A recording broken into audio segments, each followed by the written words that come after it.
Sebelum lanjut nonton video ini, jika kalian suka dengan channel Pegawai Jalanan, silahkan kalian support kami dengan cara subscribe dan klik tanda loncengnya. Silahkan gunakan headset Anda untuk mendapatkan kualitas suara yang jernih. Selamat menonton.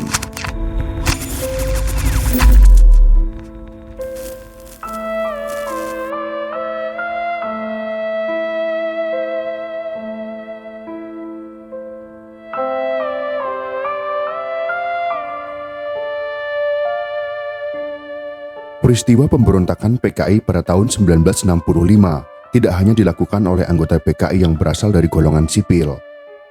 Para tentara di dalam tubuh militer yang berasal dari golongan kiri juga turut terlibat dalam melakukan pemberontakan. Orang-orang PKI kala itu seperti berada di atas angin. Mereka berpikir bahwa rencana mereka akan berhasil mendirikan ideologi komunis di Indonesia. Karena memang mereka sudah mulai menguasai pemerintahan. Kelompok-kelompok masyarakat dengan organisasi underbownya bahkan sudah menyusup ke dalam tubuh militer. Banyaknya anggota PKI yang telah masuk ke dalam tubuh militer semakin menambah keyakinan pada penganut ideologi komunis bahwa usahanya untuk merebut kekuasaan akan berjalan dengan mulus. Salah satu petinggi militer yang terlibat dalam pemberontakan tersebut adalah Brigjen TNI Mustafa Syarif Soepardjo. Dia adalah satu-satunya jenderal yang terlibat dalam peristiwa Lubang Buaya tersebut. Ia merupakan salah satu perwira tinggi atau Pati Angkatan Bersenjata Republik Indonesia. Mengutip catatan yang ditulis oleh Hendro Subroto dalam buku yang berjudul Dewan Revolusi PKI, seorang perwira menengah TNI Angkatan Darat, yaitu Mayor Infantri Imam Santoso, terbang ke Jakarta dari Kalimantan Barat bersama Soepardjo. Saat itu Soepardjo tengah ditugaskan di Kalimantan Barat sebagai Panglima Komando Tempur II Pangkopur di bawah Komando Mandala Siaga atau Kolaga dalam kampanye Ganyang Malaysia. Akan tetapi Imam justru menyaksikan Soepardjo meninggalkan posnya untuk kembali ke Jakarta pada tanggal 28 September tahun 1965. Soepardjo sempat mengatakan kepada Imam, alasan kepulangannya ke Jakarta adalah untuk memenuhi panggilan mendadak. Tapi ternyata Soepardjo justru jadi salah satu pimpinan G30 SPKI 1965. Soepardjo saat itu jadi wakil pimpinan Gerakan 30 September 1965 di bawah Komando Letkol Untung Syamsuri yang notabene memiliki pangkat 2 tingkat di bawahnya. Ini memang terlihat sangat aneh karena pemimpin tertinggi gerakan tersebut malah orang yang pangkatnya lebih rendah, akan tetapi dia mau saja mengikutinya. Pangkat saya memang lebih tinggi dari saudara, tapi di gerakan ini saya anak buah saudara. Demikian kira-kira ucapan Brigadir Jenderal Soepardjo saat menyalami Letnan Kolonel Untung Syamsuri pada tanggal 29 September tahun 1965. Soepardjo adalah panglima yang membawahi ribuan pasukan tempur di perbatasan Kalimantan Malaysia. Karirnya sangat cemerlang sebagai komandan pertempuran dan ahli strategi. Sebelum peristiwa mengerikan itu terjadi, Soepardjo yang dikenal sebagai seorang prajurit tempur dan ahli strategi sempat memberikan pertanyaan kepada Syam Kamaruzaman yang menduduki posisi sebagai Ketua Biro Khusus PKI. Pertanyaan Soepardjo kepada Syam adalah mengenai rencana cadangan jika Gerakan 30 September itu gagal. Sayangnya Soepardjo tidak mendapatkan jawaban yang diinginkan dari Syam. Sebaliknya, Syam malah menggertak Soepardjo dengan emosi karena ia terlalu yakin bahwa Gerakan 30 September 1965 tidak akan gagal. Syam menjawab pertanyaan Soepardjo dengan mengatakan, "Bung, kalau begini banyak yang mundur. Kalau revolusi sudah berhasil, banyak yang mau ikut." Dalam peperangan, skenario mundur bukanlah pengecut. Dalam setiap pertempuran selalu ada skenario mundur jika tidak bisa memenangkan pertempuran. Tetapi itu tak berlaku untuk Syam dengan gaya yang menggebu-gebu. Di sini saja Soepardjo sudah merasa banyak hal yang berantakan. Hal itu dituliskannya dalam catatan evaluasi untuk G30S. Sir Medi, siap. Ini yang dinamakan gelombangnya revolusi. Datismar dan Rimpel C Indosian. Jadi Sarwo, ini semua adalah biasa dalam revolusi. Dalam jam-jam awal 1 Oktober 1965, sebenarnya gerakan Letkol Untung ini berada di atas angin. Namun Untung dan Syam tak menggunakan kelebihan awal ini untuk momentum selanjutnya. Radio RRI yang mereka kuasai juga tidak mereka manfaatkan. Sepanjang hari hanya dipergunakan untuk membacakan pengumuman saja. Harusnya radio digunakan semaksimal mungkin oleh barisan agitasi propaganda. Satu kesalahan fatal lain adalah soal logistik. Untung kehilangan banyak pasukannya gara-gara nasi bungkus. Pasukan Bima Sakti yang terdiri dari Yon 530 dan Yon 454 berjaga seharian penuh di lapangan Monas, tetapi tidak ada yang mencukupi kebutuhan mereka. Pada tanggal 1 Oktober 1965 dari pagi hingga petang, pasukan itu tak diberikan makan.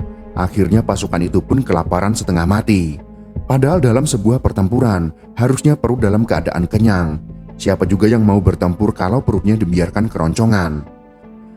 Maka ketika Soeharto mengutus utusannya untuk membujuk Yon 530 agar kembali ke Kostrad, tawaran itu langsung saja dipenuhi. Semua kemacetan gerakan pasukan disebabkan diantaranya tidak ada makanan. Mereka tidak makan semenjak pagi, siang sampai malam. Hal ini baru diketahui pada malam hari ketika ada gagasan untuk dikerahkan menyerang ke dalam kota. Tetapi semua itu sudah terlambat. Yon 530 sudah bergabung dengan Kostrad dan Yon 454 sudah berada di sekitar Halim. Tidak mungkin lagi memerintahkan mereka untuk menyerang.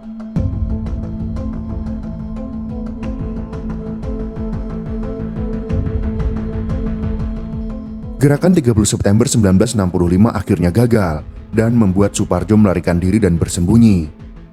Suparjo adalah tokoh G30 SPKI yang tertangkap paling akhir di antara rekan-rekannya seperti Syam, DN Aidit, dan Letkol Untung. Perintah untuk menangkap Suparjo datang dari Letnan Jenderal TNI Soeharto yang saat itu menjabat sebagai Panglima Komando Cadangan Strategis Angkatan Darat atau yang dikenal dengan Pangkostrat kepada Panglima Komando Daerah Militer atau Pangdam 5 Jaya, yaitu Brigadir Jenderal TNI Amir Mahmud. Amir pun langsung bergerak cepat membentuk operasi intelijen dengan tim khusus bersandi Kalong. Dinamakan demikian karena tim operasi bergerak di malam hari seperti Kalong. Operasi Kalong dipimpin oleh Kapten CPM Suroso. Personelnya berasal dari Kompi Riders Kodam 5 Jaya yang dipersiapkan sebagai pasukan tempur. Selain itu, kelompok pengintai di bawah pimpinan pembantu Letnan M. Afandi bertugas mencari informasi persembunyian Suparjo.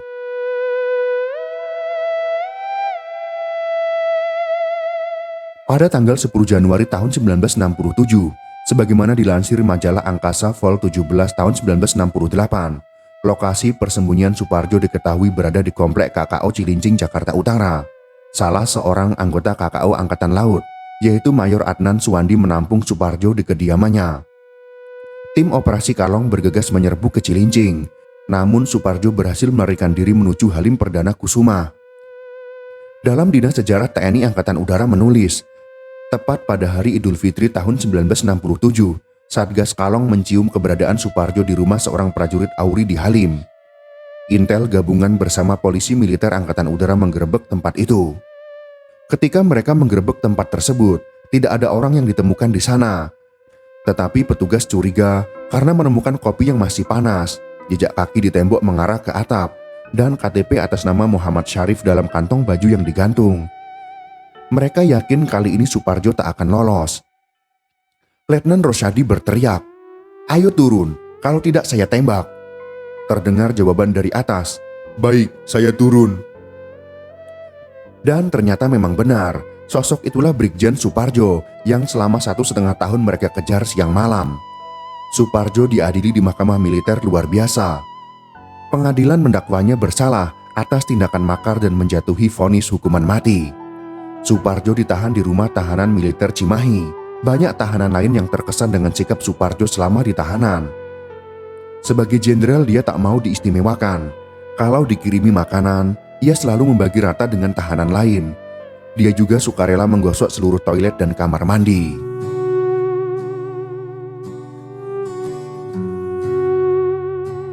Tiga hari sebelum dieksekusi, saat keluarganya datang menjenguk untuk terakhir kali, Suparjo hanya bisa memberikan sepasang sepatu. Suparjo mengatakan bahwa ia tidak bisa memberi apa-apa, cuma sepasang sepatu ini untuk kenang-kenangan. Pada tanggal 15 Mei tahun 1970, sehari sebelum pelaksanaan eksekusi, seluruh keluarganya berkumpul terakhir kali dalam suasana hangat. Waktu yang diberikan lebih lama dari biasanya, yaitu sekitar 2 jam. Saat itu Suparjo memberi nasihat dengan memegang sebutir apel. Ia menyuruh anak-anaknya untuk memecahkannya dengan genggaman tangan. Tentu tidak berhasil. Setelah apel dipotong-potong, maka mudah dipecahkan. Suparjo mengatakan, "Kalau keluarga sudah terpecah belah, maka kalian akan mudah dihancurkan." Keinginannya untuk mati dengan seragam kebesaran militer Jenderal Bintang 1 ditolak. Dia akhirnya memilih pakaian serba putih. Suparjo juga sempat meminta agar eksekusi dilakukan dengan mata terbuka. Tapi setelah dibicarakan dengan keluarga, niat itu urung dilaksanakan.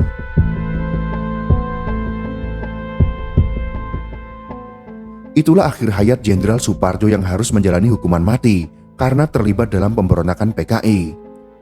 Suparjo merupakan jenderal pertama yang dieksekusi mati oleh pemerintah. Ia adalah seorang perwira tinggi yang ahli dalam strategi, namun ia terhasut oleh ideologi komunis. Setelah 1 tahun lebih dalam pelarian, ia akhirnya tertangkap tanpa melakukan perlawanan. Dengan tertangkapnya Suparjo, sebuah surat kabar memberitakan bahwa ia adalah hadiah lebaran untuk rakyat. Sebelum dieksekusi, Suparjo sempat menyanyikan lagu Indonesia Raya dan mengumandangkan azan dari dalam selnya. Semoga informasi sejarah ini bisa bermanfaat untuk kita semua. Jika kalian suka dengan video ini, silahkan berikan jempol ke atas. Dan jika kalian menganggap video ini bermanfaat, maka bagikanlah untuk teman-teman Anda yang lain. Terima kasih sudah menonton.